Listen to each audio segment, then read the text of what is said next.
You're listening to the Law of Attraction Radio Network. Welcome to an incredible journey with internationally renowned lawyer of attraction, Paula Kidd Casey. Applying the skills gained over 40 years of practicing law, Paula uses facts, logic, and science to prove the validity of the law of attraction. Join Paula each week as she explores unique concepts, allowing you to rediscover the wisdom of the ancient masters, all while weaving in the science that proves magic really does happen. If you yearn for a life change or want to rediscover your passion, then share the path with Paula and begin to love your journey every step of the way. Hello, this is Paula Kidd Casey. Welcome to my show, The Law of Attraction, and we're on the Law of Attraction Radio Network. It is another fun week. I have a wonderful guest on my show this week. She's been on a couple of times before, but she is one of my favorite people. I know I say that all the time, but I'm serious this time. One of my favorite authors, one of the most inspirational women I know. She's a dear friend, and I'm very happy that she agreed to share some very exciting, perfect words this time that we all need. And it's about, you know what? We are perfect the way we are. The universe has our back and everything's going to be okay. And if those words don't make you feel better, nothing will. So we're going to be right back with Pam Grout. She's the New York Times bestselling author of E Squared, as well as so many other wonderful books. And she is going to give us some insight on where we need to be going at this time in our lives. So we will be right back with Pam Grout. And we are back with one of my favorite people, Pam Grout. She's the New York Times #1 bestselling author of one of my favorite books, E Squared, along with others. And I'm always so blessed to have her on my show. Pam, thank you so much for being here. Hey, I am so honored to be here, Paul. I love it. Whenever we get together, whenever we get a chance to talk, I'll always say yes. So thank you for asking me. Oh, bless your heart. We've known each other for a few years and have had lunches and connected. And, when we put our energy together, that thing, like Carl Jung said, it just explodes. The synergy is amazing. And I knew that we were supposed to be together this week because I had been working on myself and reading a new book. It's called Stop Fixing Yourself. Any of those people that have listened to my podcast in the past couple of weeks, I'd interviewed Dawn Weo, who was the editor, and this was a brand new book that was coming out. And, I am such a go-getter and a linear thinker. And if something's wrong, I need to do A, B, and C, D to get to that. And I'm just starting to get to this point where, bam, my mind is blown. And Pam is one of those people that helps me blow my mind. So thank you. Yes, thank you. It's so true. Those 7 steps that we all think we have to follow. I mean, isn't that like almost the standard model for self-help, but 7 steps to do this or that? And honestly, that causes more of the problem. As long as we want to continue to be a seeker, we will continue to be seeking. I mean, it's like, again, our mind's creating a reality. So our mind's wanting to be in problem state and fixing problem state, when actually everything is just fine. And the more we can focus on that little fact, kind of become aware of all those things that are going right, I think the better, or the more happy we'll be, the more present we'll be. And that's, where we want to be, right? That's where I want to be. That's where we all want to be. And, what I think it is amazing is that it isn't the 7 steps, right? I mean, not that there aren't things that we can't do. And we're both learners and seekers. But when we understand that the present moment, the now, is where the magic is, and how we actually react to that. But before we get to that, because awareness is huge, I want you guys, I know that most of my listeners know who you are, but give us a little bit of background on how you got to where you are, because you are one of my heroes and you're on the top shelf of you're on everybody's shelf, but you're on the top shelf of a lot of people's go-to people. So tell us a little bit about how you got to where you are. Wow, that's a good question. Way back when I became a freelance writer, and I've been working independently for, 30 some years. But I knew at that time that, with the past habits and patterns that I learned from my culture and from my family, that I was going to need a little bit of help. So what I did is I need a lot of help. Yeah. So I appointed God as the CEO of my career. I made that decision. And really, that's about the only thing I can attribute, if you want to call it success, to that. But as far as the success that in society's terms was my 16th book, which was E Squared. And, but I mean, in my mind, I was already successful in that I was making a living doing what I love. And to me, I think that is the definition of a success. If you can spend your life doing what you love, A, you're going to get better at it because you love it and you want to put time into it. And B, you're doing what you love, so you're happy. So I think I've been very blessed in that I always kind of knew that, or some people say I'm naive enough to believe that I could do this, make a career with my craft, but I always believed I could. I was always naive enough to believe that I could. And so because I believed that, I did that. And I do think it's just vitally important to invest our thoughts and water the seed, so to speak, of things that we would like to have happen, not things that we worry about or that we fear are going to happen. So, and again, if you let go and appoint God the CEO, it's like, you got to figure the divine being that, oversees everything, that created all the solar systems, everything, that's got to be a little bit smarter than I am. I'm just one little representation of this big, giant energy field. And so why would I think what I can see with my limited vision, my limited sensual experience, and I mean by all 5 senses, or how many senses we have, how could I know as much as what this bigger thing can know? So I really think that I don't know how I, got successful. It was just, again, I did kind of what my inner urgings, required me to do or asked me to do. I mean, we all have them, but everybody pays attention to them. But I was just naive enough to pay attention and believe that, this could be possible.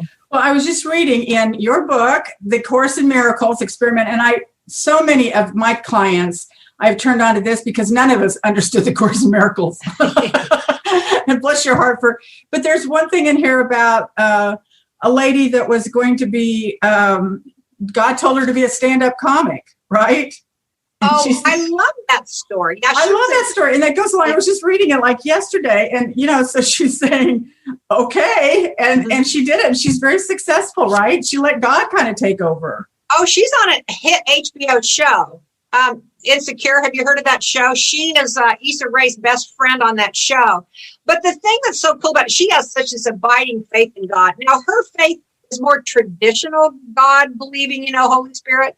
But again, she listens and she's willing to do what she hears. And once we do that, everything works out for us because, that's the divine order. But most of us and of course, I had a mark in here to find it, but it was so cute that she said, okay, I give up. I'll do what you tell me to do. The thing that's funny about her, she came from an immigrant family. And of course, sometimes it was an African immigrant family.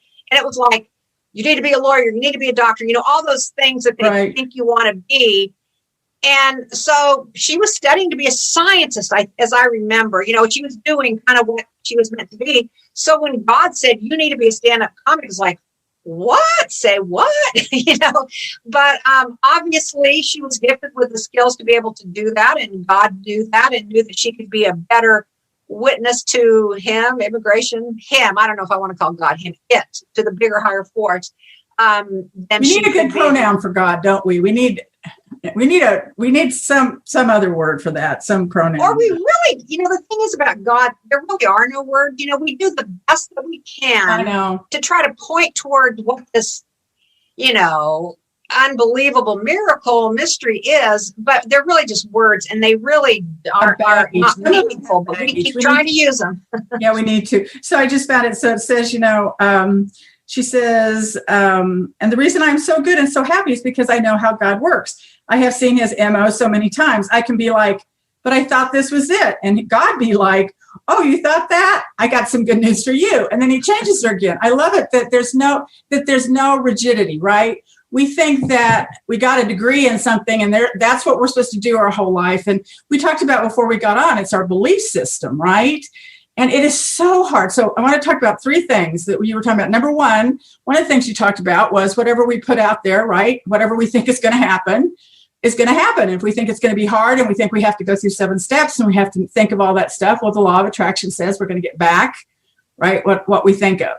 And then I also love the fact that you say success is when you can do what you love and make a living, because there is no finish line, you guys, right? There's no time where you go, okay, I've just won. It's like if we're winning in the present moment and we can pay our rent and we love what we're doing and we can change lives. I mean, what better definition of that?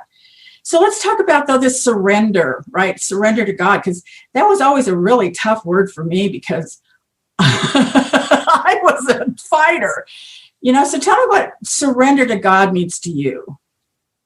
Well, I think ultimately you have to believe that God does have your back, as I said in that little post, because if you believe that God is a punishing God, if you believe that God or the spirit or universe, whatever you want to call it, I often don't call it God because there's so much baggage with it. But if you don't believe that you're worthy, that that you're meant to be guided and blessed and interacted with the dude, you want to call it the dude, then it probably isn't going to happen for you. So once you realize how much you're loved, how much the spirit wants to work with you, then it makes it much easier to trust and to surrender, so to speak, because once you know how much you're loved, how much you can be guided, how much is there for you, then and only then can you really surrender, because otherwise you're still thinking you know better. Right.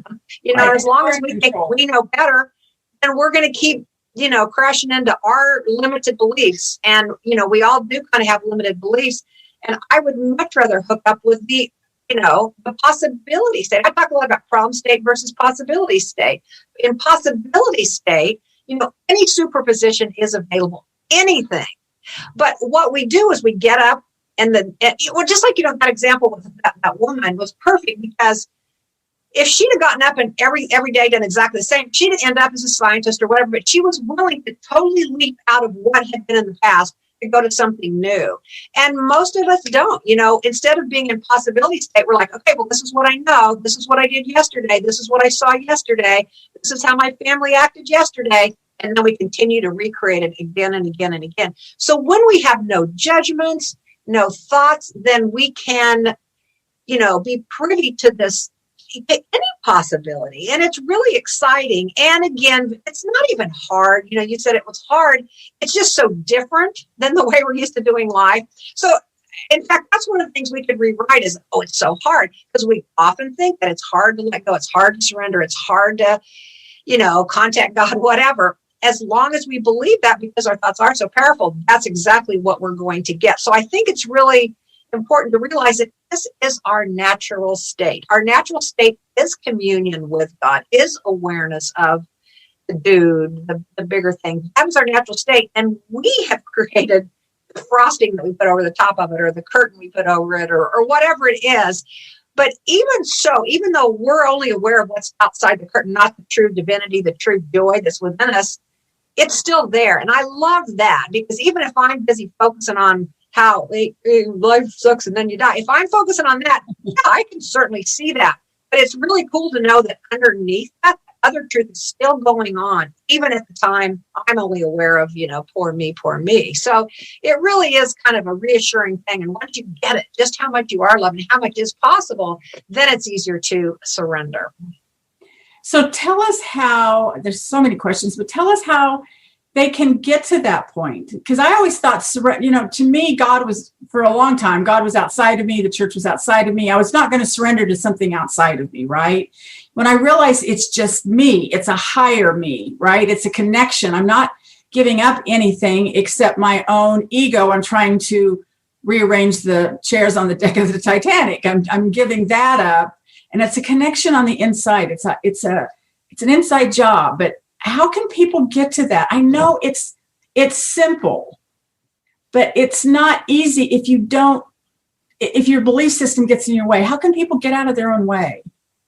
Well, part of the reason I wrote the book Square is because I'm not telling you to believe like I believe. I don't care. You believe how you want to believe, but if you test it out. So to me, the reason I had those experiments, it's like you need to see it with your own two eyes. So just try it. And so in the case of, is there this other spirit that has my back and that, does have my best interest at heart, say, hey, dude, I need a sign. I need to know. So then you start there's a quote in the Bible that says, prove me now herewith. I can't remember which Bible chapter it's in or which, whatever, but prove me now herewith. And that is what we need to do.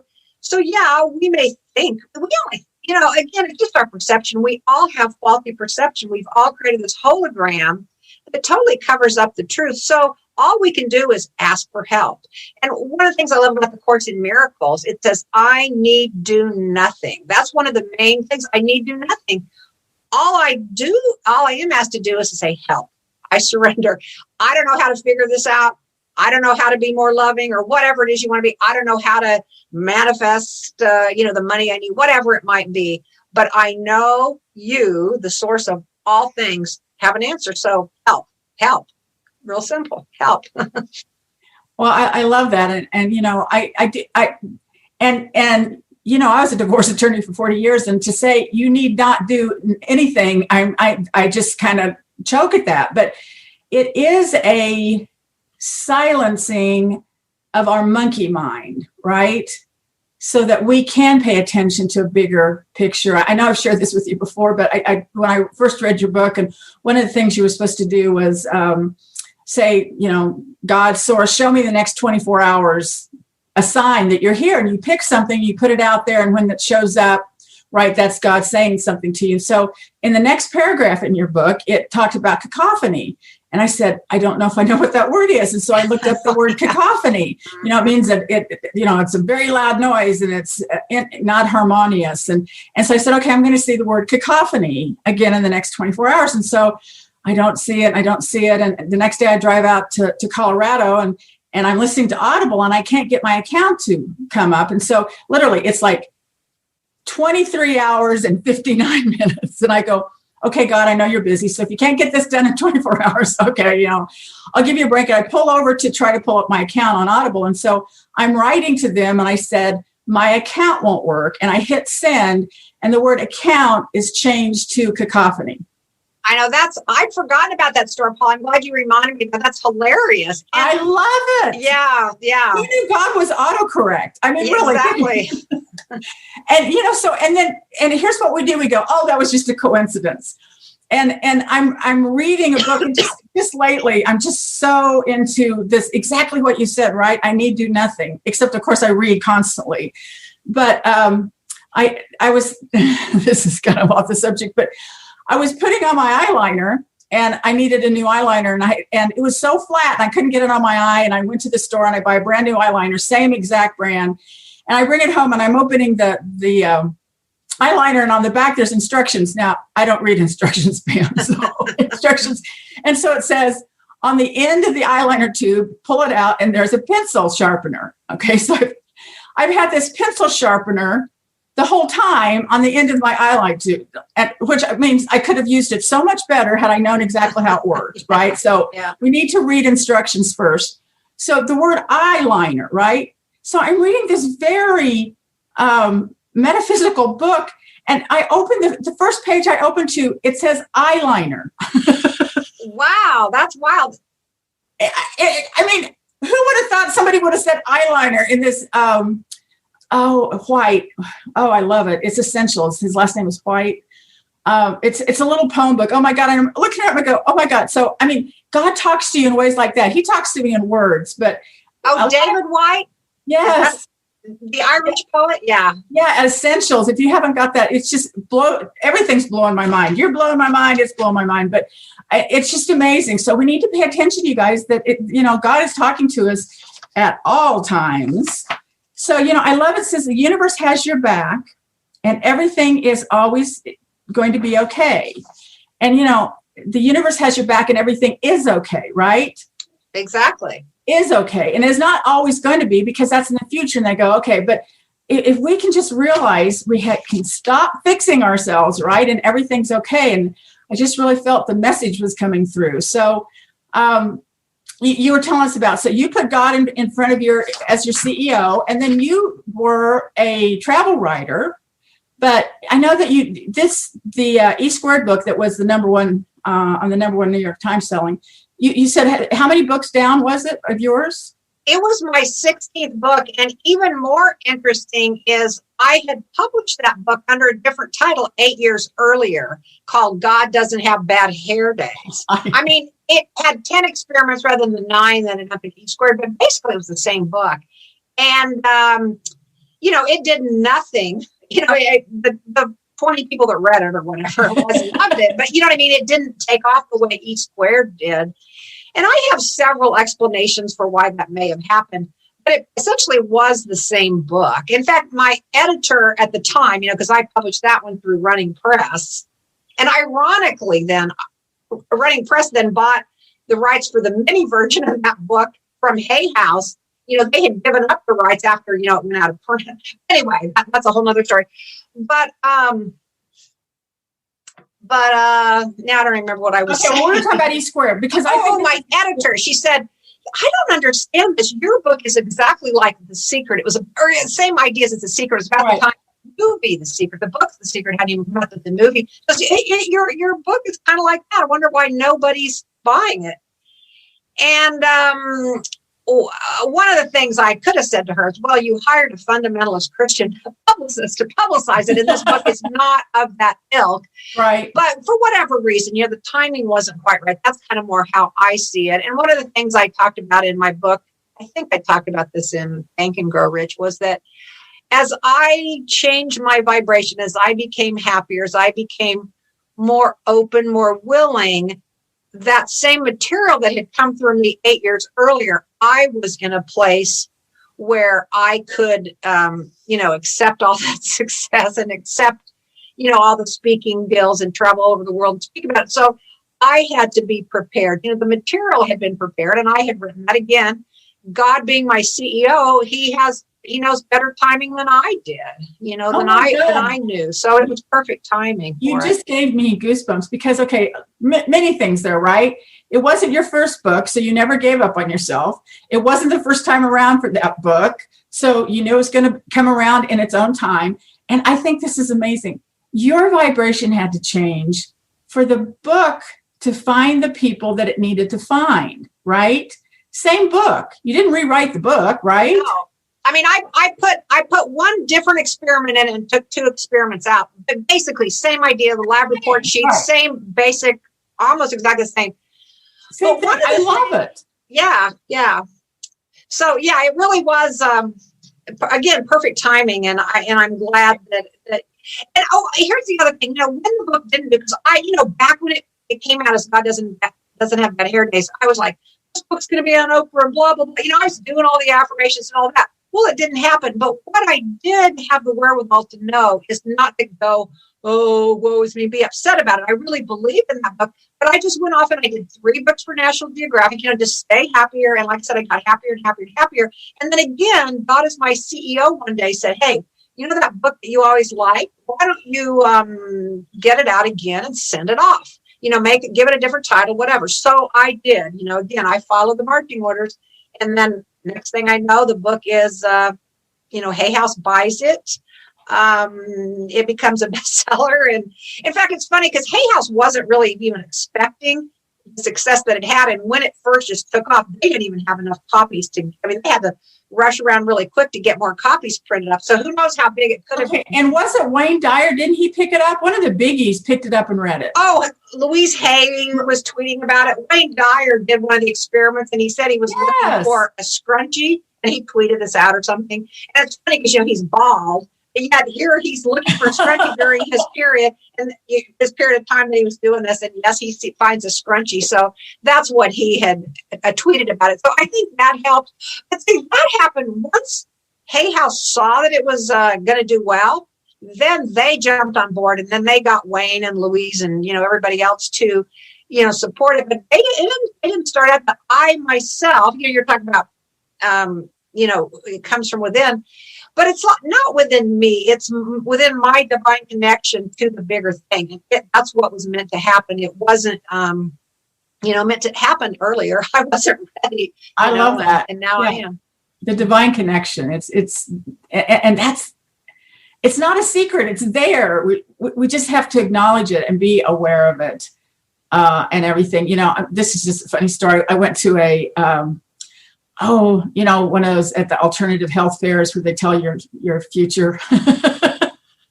And so I sit down, they don't know who I am. And they said, oh, you're going to be very famous and you're writing a book. And I see you writing a book. And they said, I've never had this before, but Wayne Dyer is right here on my shoulder and is saying, you need to write that book. And it's a wonderful book. And I said, wonder if I can put him on the back of my book. Wayne Dyer endorses my book, although it's from heaven. But yeah. Well, somebody did do that. I don't remember who it was, but it was even like messages from Wayne. This is, after he passed. And I don't know that Hay House published it, but somehow or another, a person did publish it as Wayne's messages. Now, again, a lot of people say a lot of things, but I do know she came out with a book like that. So why not endorse it? I'm friends with Anita Moorjani, so it's kind of funny.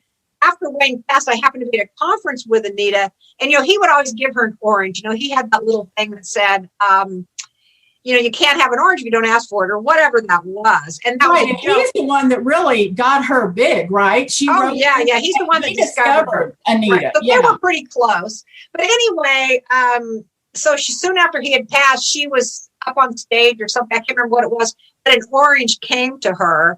And it was like, okay, thank you, Wayne. You managed to get it to me even from the other side. So I imagine Wayne's probably really good at, getting messages from the other side. He's just up there busy. Yeah. He's endorsing books and throwing oranges. So, okay, So that brings me to another thing I want to talk to you about, which we didn't talk about before this, but I love the fact that I think we're getting into the Great Awakening, right?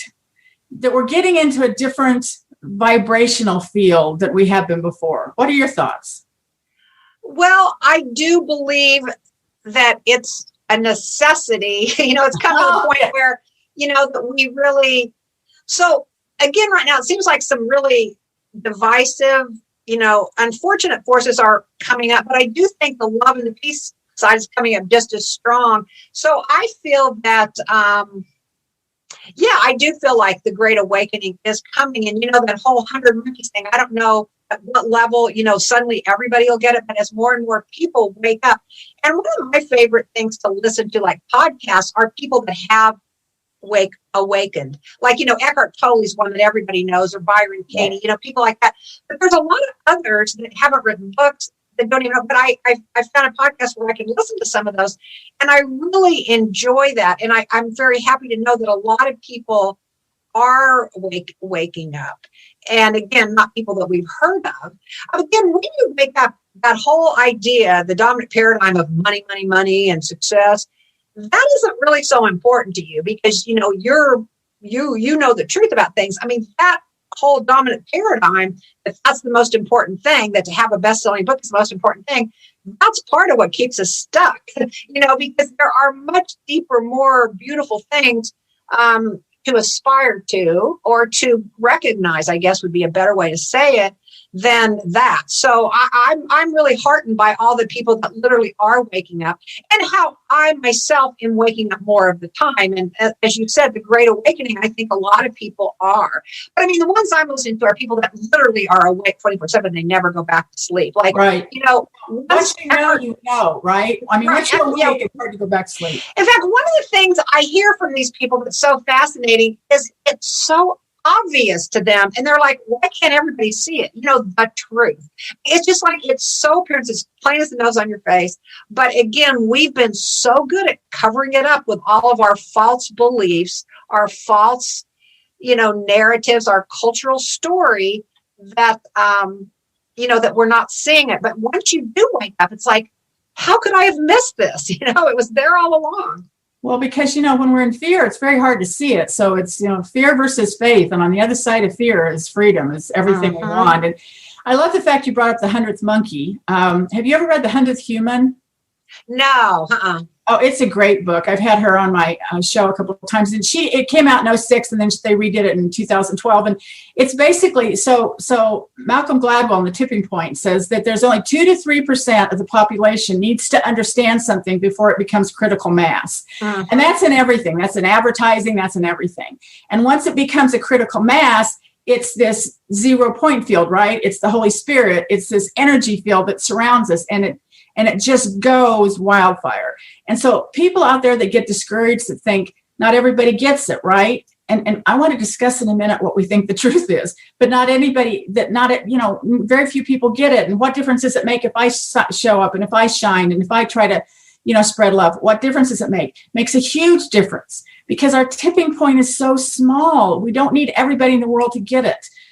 Literally 2 to 3% of the population needs to understand something before everybody starts buying the same kind of torn jeans. Exactly, I mean, really, yeah. It's a marketing formula, but it works for everything. So anybody out there, you have got all the power in the world to stand up, because you may be that 100th person we need to have push us over the edge on the whole thing. So, okay, what do you think the truth is, Pam? Well, again, like I was saying about God, it's beyond words. Yes. There really are. Again, I can tell you some words, but that is it's an experience, I think, of such unity and bliss, and it's so much better than we can even imagine. I have little insights into the gratitude and the joy that you feel, but I know it just pales in comparison to once you finally get it completely. So, but I don't think words can explain it. I really don't. Words, you have to experience it, yeah. Yeah, but one thing that you mentioned, kind of relating to that 100 Monkeys thing, one of the people I recently heard interviewed, he's a guy who literally woke up when he was about 8 years old, which is kind of interesting. He woke up to the truth of who he was. But he says now, it used to be, and he's old now, he's known this for a long time. He said it used to be he'd try to tell people and they didn't really understand, but he says now he's just around people and they start waking up. In other words, his field of awareness is so open, so tuned into that truth, the beauty, the joy, whatever you want to call it, that literally just being in his presence can make that happen. It's a little bit like, remember when Jesus, that person in the Bible says, all I have to do is touch the hem of his garment and I will be healed. So it's like even being in their presence, or even as we know from quantum physics, being entangled with everyone. In fact, there was a course lesson the other day that I might have mentioned this in this blog post, that we're at a time in the course, if you started on January 1st, where you're stopping once an hour to kind of think about your message. And what it says in there, that every time you stop and do that, 1,000 of your brothers, sisters, whatever, will be healed along with you. So I really love that, and it gives you even more motivation to do it. It's one thing to become enlightened yourself, but to think that my enlightenment also helps 1,000 people every time I stop to remember. So that's kind of a cool thing. And, quantum physics, we're so entangled with everything that,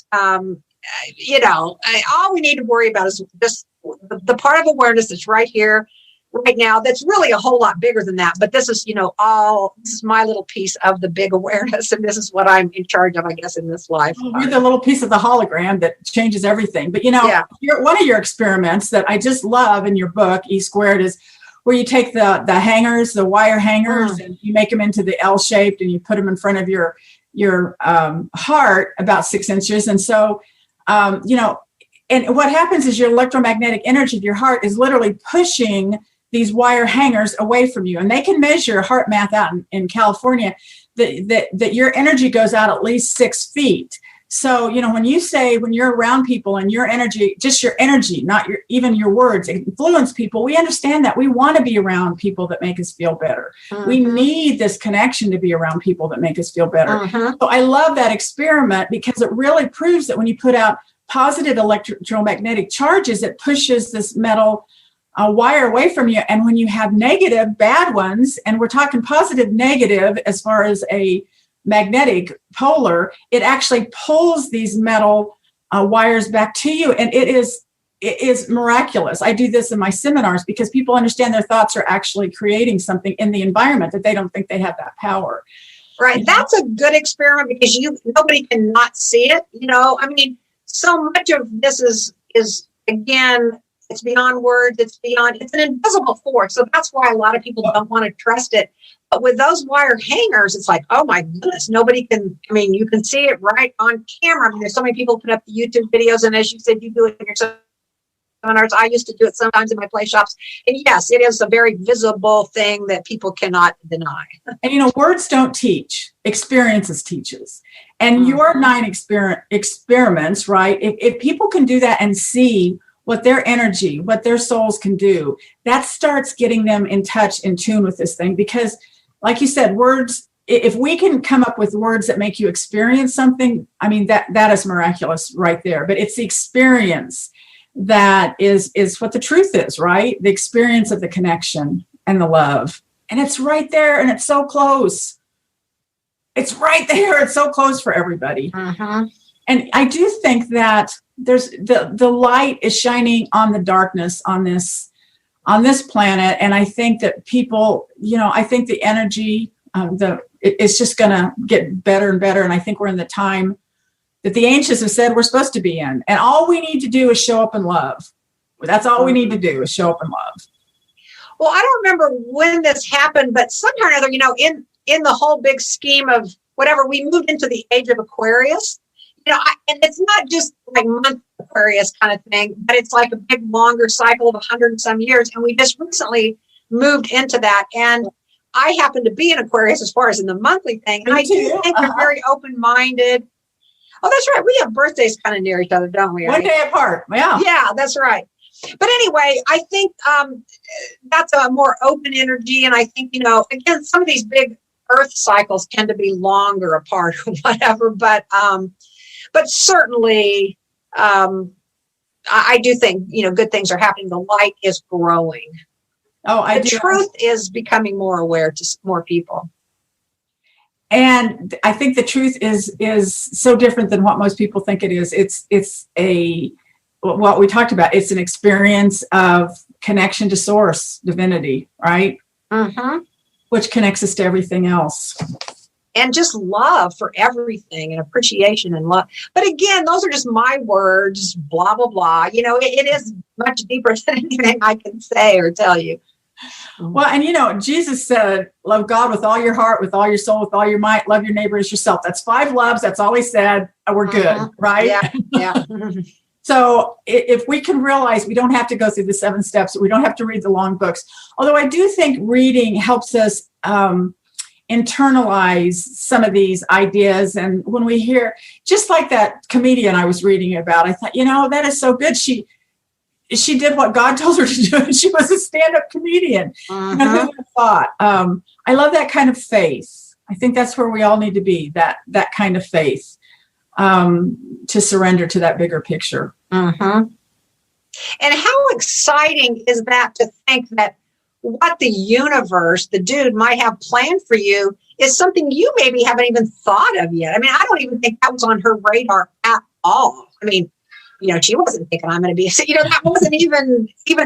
So how exciting is that something so amazing could be on your docket, but you're too busy with your plan and your beliefs that it never does happen. So anyway, I love that. I love that the possibilities are so great and so wondrous, way beyond our ability to conceive.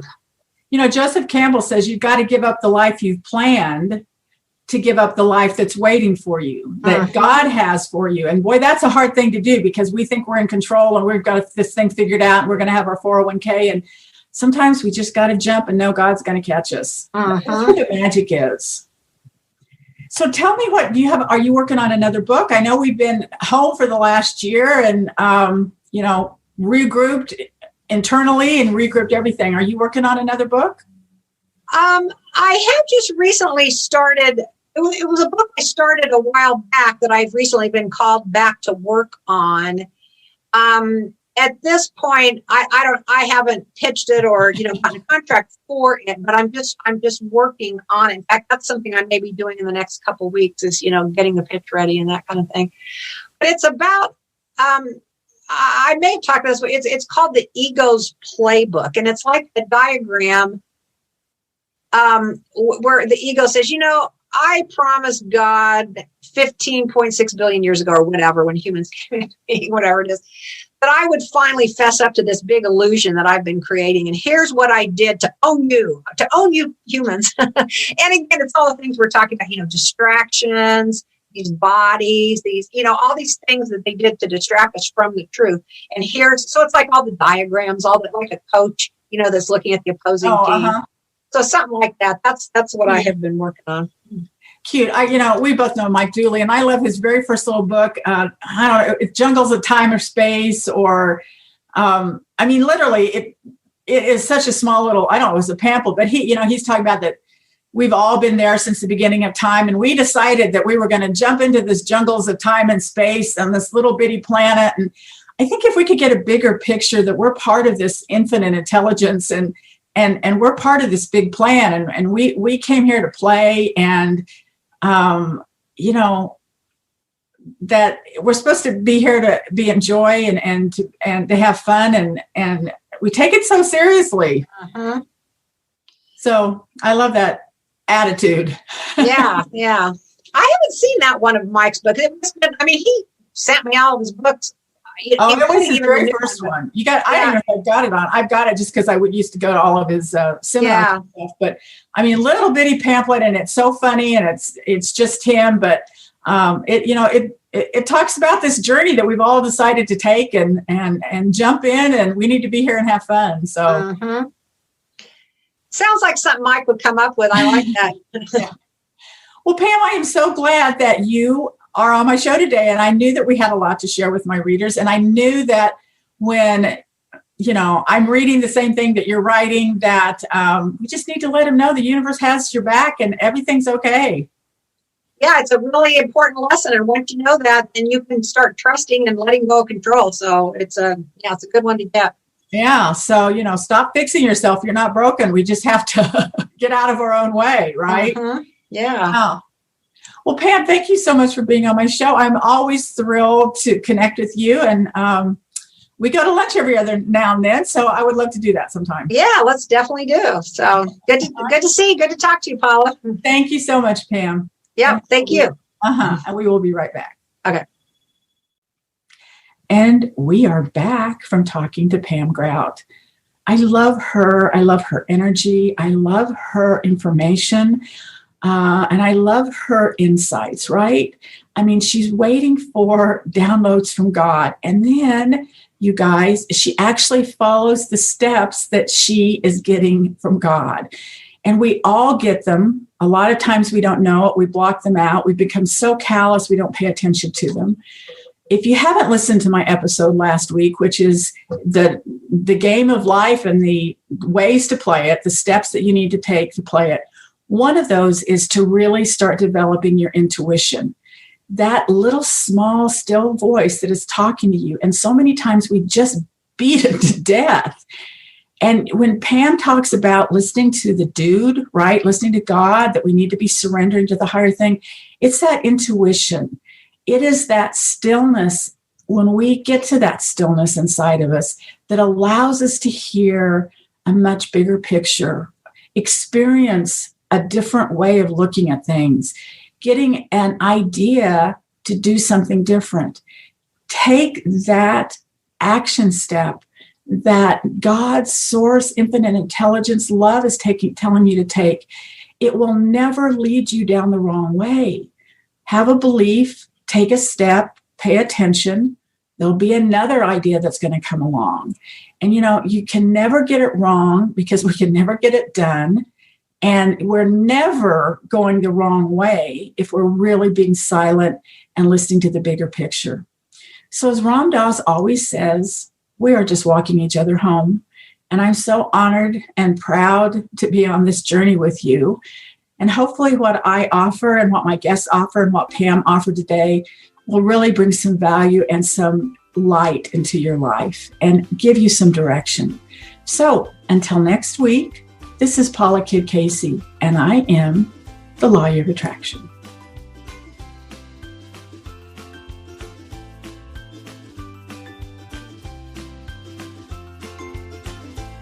Thank you for joining Paula Kidd Casey on Lawyer of Attraction radio show. For more information about Paula programs and her book, please visit www.lawyerofattraction.com. Until next week, may you experience the magic of manifesting genuine abundance.